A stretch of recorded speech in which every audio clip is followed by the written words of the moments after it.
Hello. How y'all doing?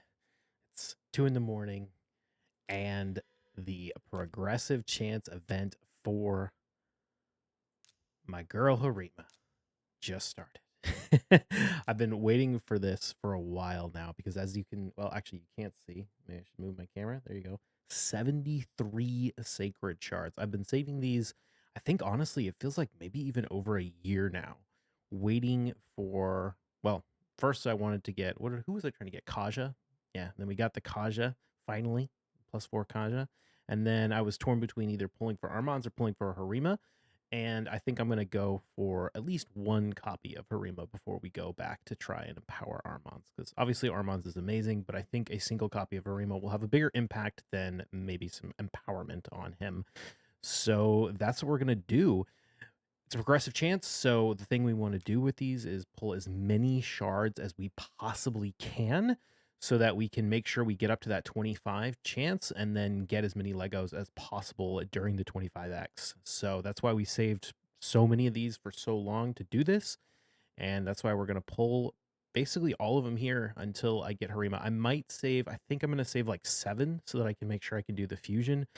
If I don't get it beforehand, that means I won't be able to go for the Freya guarantee, although I'm probably just going to skip that anyway, I think, because I don't think I really, really want her or need her on my account.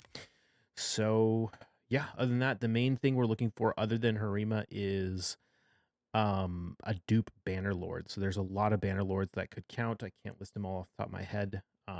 But if we get a dupe banner lord, we can make the +4 Kaja. So, oh, let me check my mercy right now. I'm at 0 on mercy. That's right. We did pull who did we pull? A Beth the other day. So yeah, let's go ahead and get cracking. This might take a second. Okay, we've got a Quargon. No, thank you.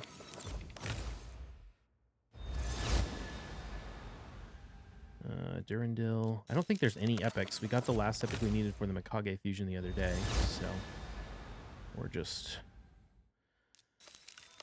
pulling away. Oh, awesome. Oh, wait, no, that's Sakara. Damn it, I thought it was a copy of Alika. I would love, actually, Alika. I want to empower her. Snorting Thug is actually really useful in one of the really tough Saves and Stratos stages. So I wouldn't mind empowering him.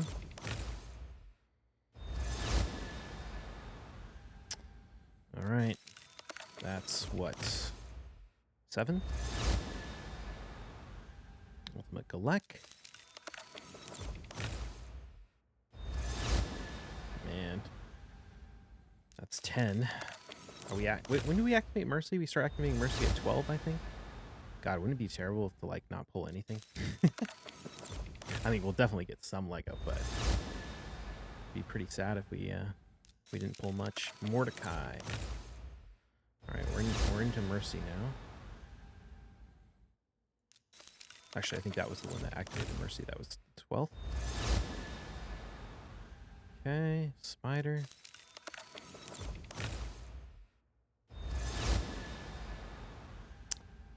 Duodan. Rough, man. Rough. Okay. Yes! Oh my god, very first Lego! Oh, hell yeah, we hardly had to pull any for that.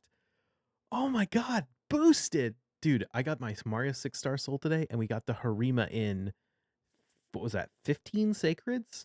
15 Sacreds, our very first Lego, and we got Harima. Oh my god, I'm so stoked about that. That's so awesome.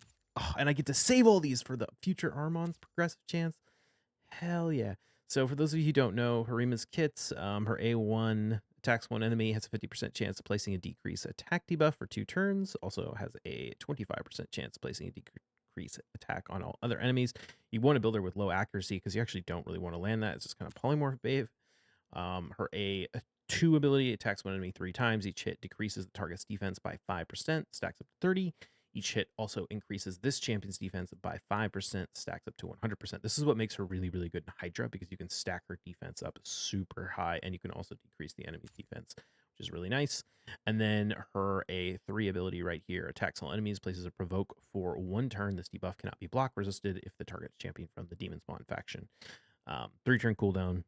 Yeah. So oh, and I forgot to say, she instantly activates this ability if this kills someone. So she's pretty strong from that standpoint. The main reason everyone wants her here, though, is for this passive. Enemy ignored defense effects are decreased by 50%. And then champions from Demon Spawn can't crit her, and she can't land weak hits on champion from Demon Spawn.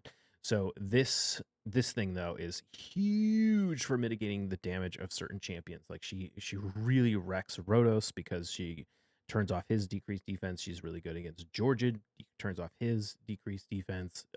Mortu Macabre absolutely wrecks him, which is really, really nice. So the main reason I never really wanted her super, super bad was because I didn't have a good defense, increased defense champion to pair her with. Primarily, Siphi is probably the best one for Arena right now.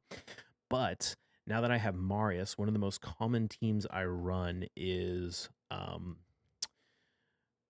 Armon's Kaja Warlord Marius and Stultus, and she can come in the same position that Stultus is in and kind of fill that similar role with Marius providing the increased defense, and then she can also help make the team tankier.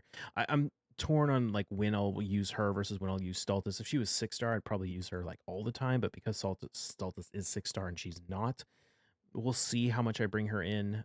It might depend a lot on what the enemy is running. Like the enemy is running a Wukong, if they're running a Siegfried, if they're running, Rhodos, any of those champions that can be a big problem, or if I know that they like to run Harima and that's a problem for me, I can bring her in basically to fill that damage role and make the team a lot tankier, especially since one of the biggest counters to Marius is Mortu. And so Harima can completely shut off Mortu. So if people try and counterpick Mortu, and then I can just bring her in. And of course, I be usually doing that in a team where I pick first and I get Armons. So they can't just ban the Marius or ban the Harima. Otherwise, they'll leave Armons in the team, and then Armons can solve that problem just by himself. So, wow, I am super, super happy about that. Very, very lucky picking up the Harima on the very first Lego, keeping my 58 sacred shards. So, it's not going to take me another year to get enough to pull for Armons, although I probably want to go up to over 100 before I do pull for him. So, yeah, I guess that's it for this one. I will see you in the next one. Cheers.